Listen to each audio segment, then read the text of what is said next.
Hello friends, welcome back your YouTube channel. I hope आप सभी अच्छे होंगे और आपकी तैयारी अच्छे तरीके से चल रही होगी। जैसा कि आपने थंबनेल में देख लिया है, आज हम बहुत ही महत्वपूर्ण टॉपिक के बारे में बात करने वाले हैं कि आप भी 2026 में नीट का एग्जाम देने वाले हैं या फिर मेडिकल की फील्ड में अपना करियर बनाना चाहते हैं। तो आज हम करियर ऑप्शन की बात करने वाले हैं। आपने थंबनेल में देख ही लिया होगा। आज हम बात करेंगे पशु चिकित्सक बनने के लिए कौन सा कोर्स करने की आवश्यकता होगी, या हम कह सकते हैं कि आप वेटरनरी साइंस में किस प्रकार से अपना करियर बना सकते हैं। तो आप देख पाएंगे यहाँ लिखा हुआ है सपने से सफलता तक वेटरनरी डॉक्टर कैसे बने। ये क्या है, इसको समझेंगे ध्यान से। आगे देखते हैं हम। अब आगे बात कर लेते हैं। जैसा कि हम बात करने वाले हैं बीबीएससी कोर्स के बारे में, फुल डिटेल बात करेंगे। पशु चिकित्सा में अपना कैरियर कैसे बनाएं, पशु चिकित्सा में अपना कैरियर कैसे बनाएं, इस पर हम क्या करने वाले हैं, बात करने वाले हैं। तो ये जो बात है आपको इसमें विशेष ध्यान रखनी है। इसके बाद हम बढ़ते हैं, अगला जो हमारा अगली स्लाइड है उसकी बात हम कर लेते हैं। सबसे पहले तो हम बात करते हैं इधर, ये जो हमारा कोर्स है बीबीएससी जो हमारा कोर्स है क्या है, ये बात कर लेते हैं। बीबीएससी कोर्स क्या है। सबसे पहले इसके फुल फॉर्म की यदि बात करें, फॉर्म हो जाएगा bachelor of veterinary science. Bachelor of veterinary science क्या होगा, इसका फुल फॉर्म होगा। इसका बीबीएससी जो कोर्स है हमारा इसका। और यदि हम बात करें, यह पशु चिकित्सा और सर्जरी में स्नातक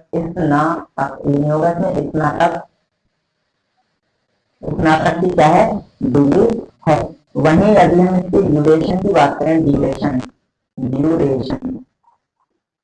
ड्यूरेशन कोर्स अवधि, तो इसकी जो ड्यूरेशन रहने वाली है वो 5.5 ईयर यानी 5.5 वर्ष का आपका ये कोर्स क्या है रहने वाला है, या फिर 5.5 वर्ष का ये कोर्स आपका होता है।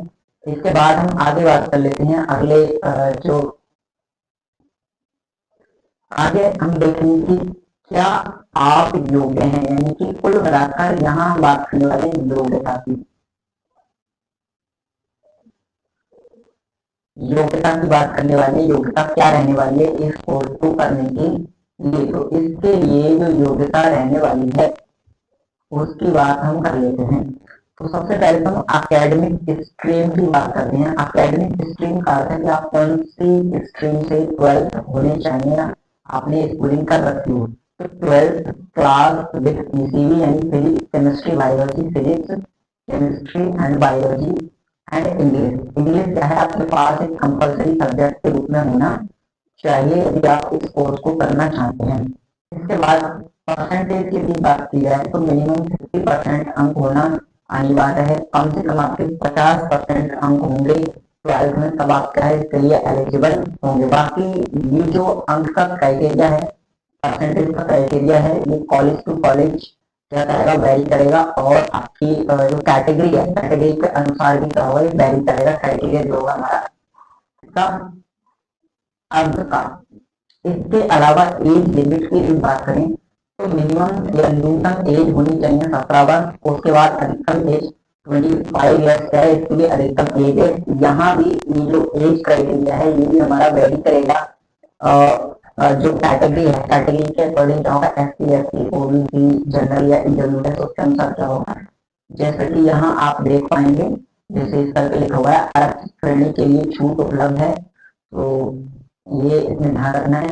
अब आती है अगली बहुत ही विशेष जानकारी, प्रवेश का एकमात्र रास्ता, यानी कि इस कोर्स में एडमिशन लेने के लिए यदि आप अच्छे रेपुटेड गवर्नमेंट इंस्टीट्यूट से इस कोर्स को करना चाहते हैं तो उसके लिए आपको एंट्रेंस एग्जाम को क्लियर करना होगा, एंट्रेंस एग्जाम क्वालिफाई करना होगा। एंट्रेंस एग्जाम एकमात्र रास्ता, यानी जिसका कि नाम आपने बहुत बार सुना होगा, NEET, NEET, NEET, national eligibility cum entrance test. तो ये जो एंट्रांस टेस्ट है ये आपको क्वालिफाई करना पड़ेगा अच्छे अंकों के साथ, तब आप गवर्नमेंट इंस्टीट्यूट से कोर्स को कर पाएंगे। वहीं यदि प्राइवेट इंस्टीट्यूट की बात करें तो प्राइवेट इंस्टीट्यूट अलग अलग इंस्टीट्यूट के अकॉर्डिंग अलग अलग एंट्रेंस एग्जाम हो सकता है, या फिर कुछ इंस्टीट्यूट ऐसे भी हो सकते हैं जो आपको बिना एंट्रेंस के एडमिशन दे सकते हैं, लेकिन बहुत कम या रेयर केस में आपको ऐसा देखने को मिलेगा। अन्यथा आपको नीट का जो एग्जाम है वो देना होगा, चाहे आप प्राइवेट कॉलेज में एडमिशन लेना चाहते हैं या फिर आप गवर्नमेंट कॉलेज में एडमिशन लेना चाहते हैं। तो देख सकते हैं आप, इधर हमने लिख भी रखा है, यहाँ देखेंगे, ये ध्यान देंगे यहाँ पर BDSC में प्रवेश पाने के लिए आपको नीट क्वालिफाई करना होगा, और ये आपका पहला एवं सबसे महत्वपूर्ण कदम है। ये भी ध्यान रखना है, पहला और सबसे महत्वपूर्ण क्या होगा, कदम होगा ये आपका स्टेप। तो इसको जरूर क्वालिफाई करेंगे, तब आगे चाहे आप इस कोर्स में एडमिशन ले पाएंगे। अब बात कर लेते हैं फीस की। फीस या फिर वित्तीय योजना, वित्तीय योजना फीस की बात कर सकते हैं।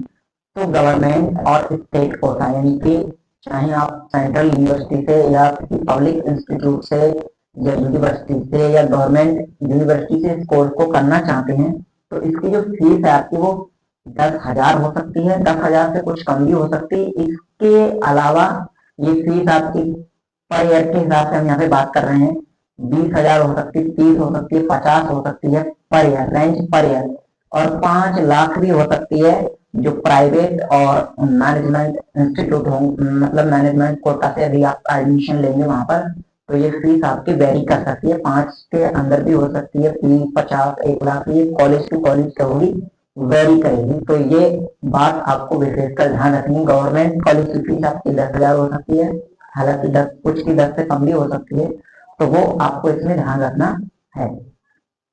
तो यहाँ देखेंगे कि ये जो दे रखा है हमारा, फीस जो होगी वो संस्थान और सीट के प्रकार, यानी सरकारी बनाम निजी, यानी कि गवर्नमेंट या फिर प्राइवेट जो इंस्टीट्यूट होंगे उसके अकॉर्डिंग आपकी फीस होगी। फीस आपके इंस्टीट्यूट पर निर्भर करेगी। अब बात कर लेते हैं कॉलेज की, भारत के शीर्ष कॉलेज। अब ये शीर्ष लिखने का अर्थ ये नहीं है कि यही शीर्ष कॉलेज होंगे, लेकिन सबके अनुसार अलग अलग होते हैं। तो ये हमने मतलब कुछ इंफॉर्मेशन के अनुसार इसको क्या है अरेंज किया है। आपके अनुसार कोई दूसरा कॉलेज भी क्या हो सकता है, इसमें अच्छा या फिर बेस्ट हो सकता है, बट यहाँ पर हम बात कर लेते हैं, देखते हैं कौन कौन से इंस्टीट्यूट हैं जहाँ पे आप इस कोर्स को कर पाएंगे। तो आप देखेंगे कि हम यहाँ बात करने वाले हैं कॉलेज की, एक है नागपुर वेटरनरी कॉलेज, ये नागपुर में स्थित है। दूसरा है हमारा Rajiv Gandhi college of veterinary and animal science Pondicherry. इसके अलावा आगे हम बढ़ते हैं, आगे दे रखा है हमारे इसमें बनारस हिंदू यूनिवर्सिटी या फिर BHU, Varanasi Uttar Pradesh, Banaras Hindu university BHU से भी क्या है इस कोर्स को कर पाएंगे। इसके अलावा Indian veterinary research institute IVRI जो कि बरेली उत्तर प्रदेश में क्या है स्थित है, गवर्नमेंट इंस्टीट्यूट है, वहां पे आप इस कोर्स को कर सकते हैं। फिर आगे बात कर लेते हैं, और हमारे पास कुछ कॉलेज के नाम है, 4 हमारे उधर हो गए, 4 इसमें हैं, बाकी और भी बहुत से कॉलेज हैं इंडिया में जहाँ पे आप इस कोर्स को कर पाएंगे। देखते हैं veterinary college and research institute Chennai Tamil Nadu, यहाँ से भी आप कर सकते हैं। इसके अलावा दूसरा है college of veterinary and animal sciences Bikaner Rajasthan. फिर West Bengal university of animal and fishery sciences Kolkata, यहाँ से भी कर पाएंगे। अगला दे रखा है Anand agriculture university AAU, Gujarat में ये स्थित है। तो ये कुछ इंस्टीट्यूट है जहाँ पे आप इस कोर्स को कर सकते हैं। इन इंस्टीट्यूट के अलावा और भी बहुत से इंस्टीट्यूट या यूनिवर्सिटी या कॉलेज इंडिया में आपको देखने को मिलेंगे जहाँ पे आप इस कोर्स को कर पाएंगे।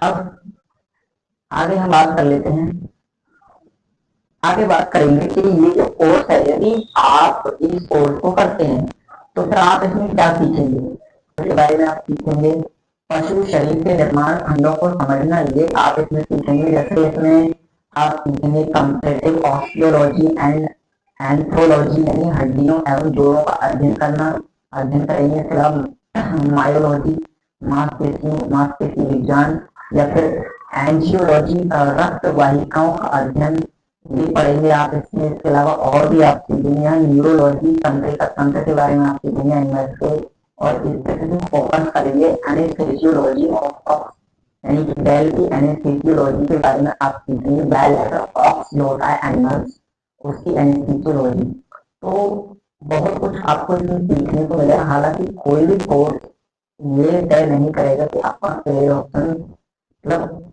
कितनी आपकी इनकम होगी, ये डिपेंड करेगा कि आप उस कोर्स को कितनी ईमानदारी के साथ, कितनी मेहनत से या कितना अच्छे से करेंगे, उसके अनुसार क्या होगा और वो जो कोर्स है वो आपके लिए बेनिफिशियल होगा। बट सबके लिए अलग अलग हो सकता है। तो आपका यदि इंटरेस्ट है इस फील्ड में तो आप इस कैरियर ऑप्शन को ऑप्ट कर सकते हैं। आगे हम बात करते हैं, कर लेते हैं आप क्या सीखेंगे। इसमें आप सीखेंगे कंपैरेटिव एक्सप्लेनेशनोलॉजी, आंतरिक अंगों का अध्ययन पशुओं के। इसके अलावा general histology and ultra structure के बारे में सीखेंगे। वेटरनरी पैथोलॉजी या फिर रोगों का विज्ञान, यानी कि जो वेटरनरी में यानी पशुओं के जो पैथोलॉजी है, पैथोलॉजी मतलब रोगों का अध्ययन करेंगे आप। बायोमैकेनिक्स प्रिंसिपल्स एंड एप्लीकेशंस के बारे में आप सीखेंगे। इसके अलावा यदि हम देखें तो आप सीखेंगे एनिमल जेनेटिक्स एंड ब्रीडिंग, यानी कि आनुवंशिकी और प्रजनन पशुओं में होने वाला, और एनिमल न्यूट्रिशन या फिर पशु पोषण के बारे में आपको यहाँ क्या होगा सीखने को मिलेगा। फिर इसके बाद यदि हम देखें कैरियर विकल्प, क्लिनिकल की फील्ड में आपके पास क्या क्या हो सकते हैं। आप वेटरनरी सर्जन बन सकते हैं। इसके अलावा आप वेटरनरी ऑफिसर बन सकते हैं। एनिमल केयर टेकर बनने का भी ऑप्शन आपके पास रहेगा। इसके बाद कैरियर विकल्प शोध यानी कि रिसर्च और शिक्षा, एजुकेशन में क्या हो सकते हैं आपके पास। तो आप एनिमल साइंटिस्ट आप बन सकते हैं या फिर रिसर्च साइंटिस्ट बन सकते हैं, डेवलप कर सकते हैं new medicine and understanding animal biology. इसके अलावा आपको देख सकते हैं आप लेक्चरर भी बन सकते हैं या फिर प्रोफेसर बन सकते हैं। Teaching the next generation of veterinarian, anti जो आगे भविष्य में वेटरनरी को सीखने वाले, समझने वाले जो भी व्यक्ति होंगे उनको आप सिखा सकते हैं। इसलिए आप लेक्चरर या प्रोफेसर आप बन सकते हैं। फिर आगे हम देखेंगे, आगे यदि आपका मन मतलब आप समाज सेवा सोशल सर्विस में इंटरेस्ट रखते हैं तो आप सोशल वर्कर बन सकते हैं एनिमल्स के लिए। इसके अलावा जू एंड वाइल्ड लाइफ रोल्स आप प्ले कर सकते हैं, वहाँ भी आप जॉब कर सकते हैं। इसके अलावा ये आप देख सकते हैं ग्रीनलैंड, ये केवल एक नौकरी नहीं बल्कि बेजुबान जानवरों की सेवा करने का एक मौका है। यानी बेजुबान जो एनिमल्स होते हैं जो नहीं बोल सकते, बोलकर अपनी जो पेन है, जो पीड़ा है उसको व्यक्त नहीं कर सकते, उनके उस पेन को, उस समस्या को समझना, ये क्या होगा एक अलग प्रकार की कला होती है। तो इसमें आप इसको सीखेंगे यहाँ पर। फिर आप देख सकते हैं ये इसमें दे रखा है आपका रोड मैप एक नजर में, यानी कि आप कैसे यहाँ से अपने गोल तक पहुंच पाएंगे। तो गोल को प्राप्त करने के लिए कक्षा 12 यानी 12th आपका पीसीबी प्लस इंग्लिश, इसमें आपके कम से कम 50% अंक होना कंपलसरी है। एंट्रेंस एग्जाम क्लियर करेंगे नीट का। इसके बाद आप इसमें स्टडी करेंगे 5.5 ईयर का कोर्स आप करेंगे वेटरनरी का, बीएससी का। और उसके बाद आपका जो गोल है यानी कि एनिमल डॉक्टर या फिर वेटरनरी की फील्ड में कैरियर बनाने का, वो आपका जो गोल होगा वो क्या हो जाएगा, अचीव हो जाएगा। तो आज हमने बहुत ही महत्वपूर्ण टॉपिक के बारे में बात की थी। यदि आप भी बायोलॉजी बैकग्राउंड से जुड़े हुए हैं या फिर उससे रिलेटेड कैरियर ऑप्शन कोर्स के बारे में जानकारी प्राप्त करते रहना चाहते हैं तो आप हमारे साथ जुड़ सकते हैं। बायोलॉजी से related career option course topic पर जानकारी लाते रहते हैं। मिलते हैं आगे वीडियो में, तब तक के लिए धन्यवाद। जय हिंद।